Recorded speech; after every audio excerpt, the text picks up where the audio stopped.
njaluk ngapura ing ngisor wit pinus.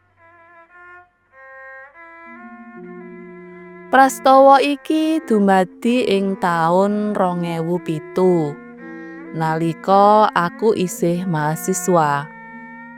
Wektu kuwi ana acara malam keakraban mahasiswa baru utawa makrab maba. Wis lumrahe dadi panitia mono kudu wis siap sakabehing perlu. Wiwit acara, papan kanggo kegiatan, konsumsi, lan liya-liyane. Kanggo makrab, panitia kabagi dadi 3 tim. Tim pendahulu utawa kang ngayahi mangkat sedina sadurunge acara diadani.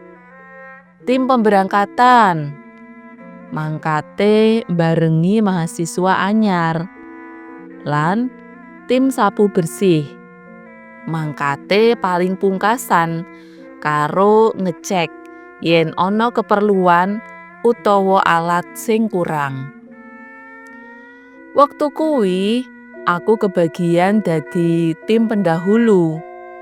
Amarga minangka bendahara kegiatan kudu menehi panjer dhisik sadurunge acara diayahi. Aku sak kanca sak tim isine 8 panitia. Numpak truk karo nggawa alat-alat kang sekirane repot yen digawa barengi mangkate mahasiswa. Mula ana tenda, kloso, kayu, banyu kanggo ngombe pirang-pirang jligen, lan liya-liyane. Tekan papan makrab ing hutan wisata Kopeng Salatiga, banjur ngecek catering, papan outbound, menehi panjer kanggo papan nginep para dosen, ngecek banyu kanggo wudu, kanggo adus, lan ngecek listrik. Ora lali uga ngedekake tenda minangka tenda kesekretariatan. Sejatine papan makrab mau ora adoh saka omah warga utawa papan penginepan kanggo tamu. Nanging aku sak kanca milih turu ing tenda kesekretariatan. Amarga dadi mahasiswa mono wis biasa urip prihatin. Ora teges banjur migunakake papan kang luwih kepenak. Kejaba papan panginepan regane uga ora umum tumrap kantong mahasiswa.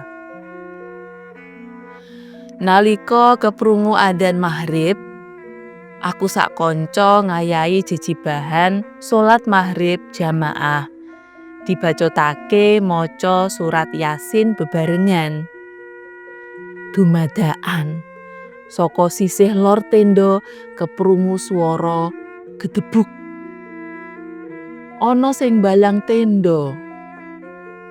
Danu niliki metu karo nyepoto.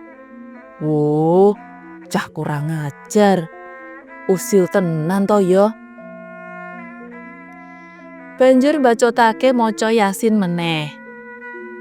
Ana sing balang meneh ambal ping pindho. Ing batinku ngudarasa. Mokal yen ana bocah balangi tenda. Amarga sisih lor kuwi dudu dalan umum.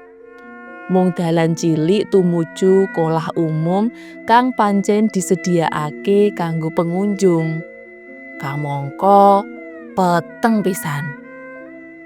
Kanca-kancaku sajak ora padha nggatekake prastawa mau. Banjur aku nyedaki Danu kang pancen wis biasa weruh alam liya.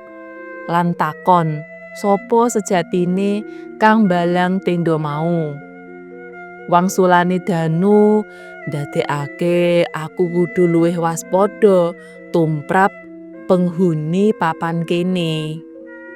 Jebul sing balang mau pancen dudu menungsa. Nanging demit kang panas krungu aku sak kanca ngaji ing jero tenda. Ora let suwe aku sak kanca wudu ing kolah umum kang papane lor tenda. Olehe mudhun menganggo senter. Bengi kuwi senajan hawane adem nanging langite resik. Akeh lintang lan wulan separo. Nalika antri wudu aku nyawang langit. Dumadakan aku weruh lintang mabur ing dhuwurku. Gedene udakara sak senter. Mlakune alon, sunare putih cemlorot. Dene kancaku kang uga ngemat banjur nyuwara. "Wah, lintang tiba. Kok cedhak banget? Gek mongko mlakune alon ngono. Lintang tenan apa ora kuwi?" "Shh, ora usah rame." Danu mangsuli kanthi swara alon lan menehi isyarat supaya bocah-bocah banjur ninggalake papan kono. Kabeh manut kanthi isih ngenam pikire dewi-dewi. Sabubare salat Isya tanpa cemuwit kabeh padha mlebu tenda banjur mapan turu. Esuke acara kang wis dirancang sedina kuwi kaleksanan kanthi lancar tanpa alangan siji-sijia. Nanging nalika acara puncak ana kedadean kang ngane-anehi maneh. Malem pentas seni kang wengi kuwi lintang gumebyar dumadakan dadi peteng katutup pedhut kandel banget. Hawa tansaya adem. Pedhut kang kandel mau mung ngupengi mahasiswa kang mbunderi api unggun. Dumadakan kancaku kang ngadeg ing sandingku kaya omong-omongan dhewe. Aku ngrasa yen ana demit kang mara, nanging aku ora weruh. Jebul demit mau minangka pimpinane para demit ing papan kono. Nyedhaki kancaku mau menehi pangancam. Yen sing wis nerak aturan kang ana ing wewengkonku kene, aku padha njaluk ngapura. Aku sak kanca bakal nyilakake kowe lan rombonganmu. Semaure kancaku. Lah sapa sing wis nerak aturanmu mau? Rumangsaku kanca-kancaku padha ora gawe perkara ing papan kene. Karo alon lan ngati-ati ing papan kono ana aturan kang ora kena diterak dening pengunjung, yaiku ora kena madat lan madon. Yen aturan mau diterak, kang manggon papan kono bakal nesu. Jari sapa?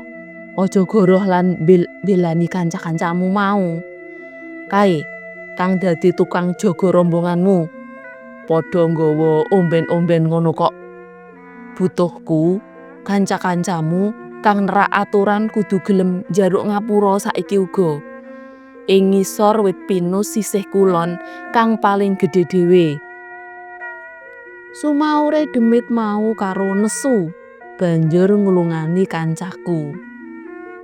Aku kang ana ing pinggire mung plenggongan lan mrinding dhewe.